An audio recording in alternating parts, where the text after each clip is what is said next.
وژل دا د دنیا یو مذهب یو تهذیب یې نه مني. قرآن کریم د انسان مرګ پر دوې خبرې روا کوي. قرآن کریم کې الله پاک وایي که چا یو انسان مسلمان یې نه دي ویلي علما ناست دي چې که چا یو انسان بې دې پوره مړ کړ چې ده د چا نازولي وژلي وو بیا خواست نه کاوه جرګه یې نه کاوه مخ یې نه چپاوه یا دا چې دی د چا په کور ننوتلی وو د چا په عزت رسېدلی وو که د دې دوو ګناه علاوه چا یو انسان مړ کوي قرآن کریم وایي دا داسې ده لکه ټول انسانان چې مړ کړي. بیا په دغه آیت کې قرآن کریم وایي چې که چا د یوه بې ګناه انسان ژوند خلاص کوي دا دومره لوی ثواب لري لکه ټول انسانان چې د مرګه خلاص کړي. انسان الله پاک په قرآن کریم کې وایي ما ډېر په حساب جوړ کړی دی په احسن تقویم. انسان پروردګار تر ټولو خاص جوړښت یې کړی دی بیا یې دی اشرف مخلوقات بللی دي په دې نړۍ کې. عزیزانو زموږ بچیان به خلک راغی نه وژني.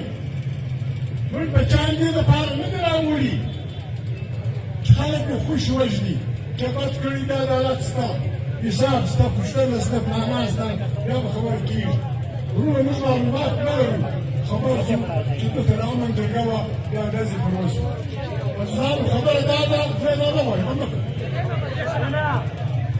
عزیزانو خبره دا ده تاسو ته یاد دي یو وخت مخکې په افغانستان کې دېرش کاله مخکې د دنیا ټول خلک رالو ویل دلته جهاد دی روسیان راغلي دي یو شی وکړه رالو عرب رالو عجم رالو ازبک رالو تاجک رالو زما او ستا وطن یې د جنګ بعد لوټې لوټې کړ.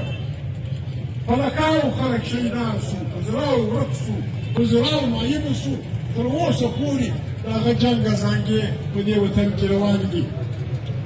نن دا یوه وروره که څوک جهاد کوي په پاکستان کې فوجي جهاد کوي که په پاکستان کې شهباز شریف د جهاد شوق لري که بل څوک عالم دین شوق لري د جهاد محاذ خلاص شوی دی. پر فلسطین ډېره سخته بده ورځ ده. 88 زره انسانان درد هېڅ څوک په هاخوا مخه نه کړي. دا زما وطن خوړلې شوه بللې ده. ګوره خلاص درته کوو خلاص درته کوو دا ډېره خطرناکه مځکه ده. دې نه چې کوم یرغلګر راغلی دی بیا له دې ځایه ژوندی نه دی تللی. بیا له دې مهرباني وکړئ د خپلو ولسونو سره جنګونه مه کوئ. موږ په پاکستان کې ځینې ملګري موږ یو ویډیو کړې وه ځینې ملګري څه خبرې کړي وو کوي دې هر څوک. یوه خبره به پښتانه سیاسي کارکنان په دې ځان پوهوي په هر تنظیم کې چې دي دا د تاریخ ډګر دی چې موږ پښتانه په دوو ملکونو کې ویشل شوي. یوه لیکې ختلې ده د لیکې دې خواته موږ یو خلک وو هغه جلا ملک دی.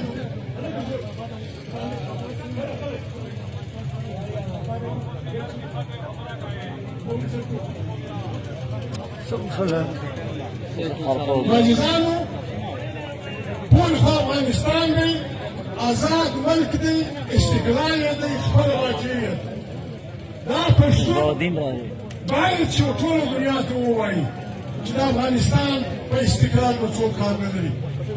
افغانان پوه سه څنګه باچي کوي څنګه یې جوړوي چیرې یې جوړوي بهرني خلک که کفر دی که اسلام دی افغانستان به کار نه لري. افغانانو د سر په بازش باندې خوند ګټلی دي.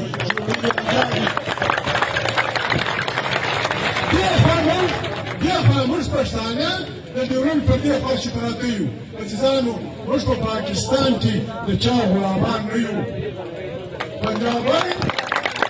پنجابی پښتون سندی سرایکی بلوچ موږ په دې وطن کې اوسو. پاکستان تر ما یو کال مشر پاکستان تر ما یو کال مشر دی لیکن په پاکستان کې چې کومه پښتونخوا ده دا د زرګونو کالو عمر لري. دا د زرګونو کالو عمر لري.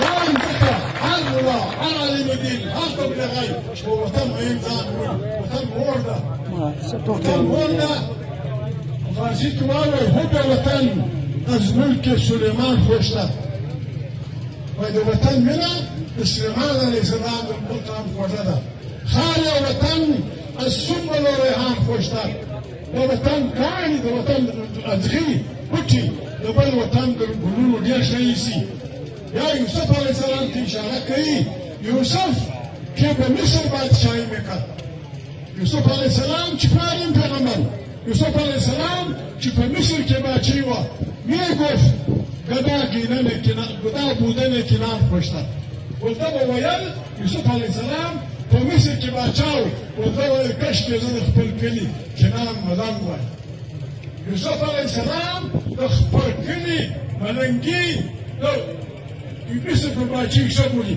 نو هغه به روځی پښتون نه دی چې په بلو ننګ ولګي هغه خوشا اشاره کوه هغه پښتون نه دی پښتون چې پر ګټه پښتونخوا د ډیورنډ نن نیولې تر شکل پورې پر دې ننګ ولګي موږ پاکستان ته وایو موږ پاکستان ماتول نه غواړو په دا دوې خبرې افغانې کوي بر او بر یو افغان یا د افغانستان جملې اشاره کړي په دې به ته ډېرې غوسې نه کوې پښتانه په پاکستان کې د اوسني حالت مطمئن نه دي پښتانه په پاکستان کې د اوسني حالت مطمئن نه دي موږ د چا څخه خیرات نه غواړو موږ د پاکستان په باچې کې د پښتانه برخه غواړو د پاکستان په پوجونو کې د پاکستان په عدالتونو کې د پاکستان په تعلیمي ادارو کې د پاکستان په هر شي کې موږ د خپل کام برخه غواړو چې کومه برخه د خپل چې کوم حق د پنجابي مور لري چې کوم حق د بلوچ مور لري چې کوم حق د سندي مور لري چې کوم حق د سراجي مور لري هغه به زما د مور حق وي هغه به زما د پلار حق وي پاکستان په زور پښتانه وایي په زور کلي نه کېږي موږ پاکستان د تحصیل جوړول غواړو دلته به یو آیین وي آیین دوخ دلته به یو آیین وي په هغه کې به پارلمان په ووټ منتخب پارلمان